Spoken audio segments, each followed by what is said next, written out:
எல்லாருக்கும் வணக்கம். வாழ்க்கை வளமுடன் கதைவிதை சேனல் மூலமா உங்க எல்லாரையும் மறுபடியும் சந்திக்கிறது எனக்கு ரொம்ப சந்தோஷம். நமக்கு மட்டும் ஏன் பிரச்சனைகள் எல்லாம் வந்துட்டே இருக்கு, எந்த வேலை எடுத்தாலும் ஏதாவது ஒரு தடை வருது அப்படிங்கிற சிந்தனை நமக்கு எல்லாருக்கும் இருக்கும் இல்லையா? ஏன்னா எந்த சூழலுக்கு நம்ம மாறும் போதும் புதுசா நமக்கான ஒரு தடைகள், ஒரு சவால்கள் அந்த இடத்துல இருந்துகிட்டே தான் இருக்கும். அதையெல்லாம் நம்ம மாற்றி முன்னேறி வரதான் நமக்கான வாழ்க்கையா இருக்கலாம்.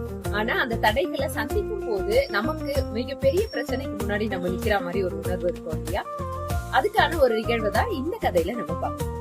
பாலைவனம் அப்படின்னு சொல்ற இடத்துல நமக்கு எல்லாருக்கும் தெரியும், பாலைவனம்னாலே அங்க தண்ணி இருக்காது அப்படின்னு சொல்லி. பொதுவா செடி கொடிகள் வளர்வதற்கும் விலங்குகள் வாழ்வதற்கும் நீர் ரொம்பவே அவசியமான ஒண்ணுதான். ஆனா பாலைவனத்துல செடி கொடிகளோ அல்லது உயிரினங்களோ வாழ்றது இல்லையா அப்படின்னா அங்கேயும் வாழத்தான் செய்யும்.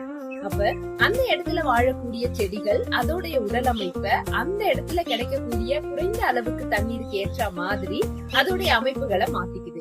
ஒட்டகம் பாலைவன கப்பல் அப்படின்னு நம்ம சொல்றோம். அந்த ஒட்டகம் கூட தண்ணி கிடைக்கும் போது, அதாவது பாலைவனத்துல சின்ன ஒயாசிஸ் அப்படின்னு சொல்ற ஒரு சின்ன குட்டையில தண்ணி கிடைக்கும் போது அதை குடிச்சு வச்சுக்கிட்டு பல நாட்களுக்கு தண்ணியே இல்லாம உயிர் வாழக்கூடிய ஒரு திறன் அந்த ஒட்டகத்துக்கு உண்டு. அப்ப நம்மளுடைய வாழ்க்கையில நாம சந்திக்கக்கூடிய பிரச்சனைகளை நாம நமக்கு ஏத்த மாதிரி மாத்திக்கணும். அதுலதான் புத்திசாலித்தனம் இருக்கு. ஏன்னா பிரச்சனைகள் இல்லாத வாழ்க்கை நிச்சயமா எதிர்பார்க்க முடியாது இல்லையா?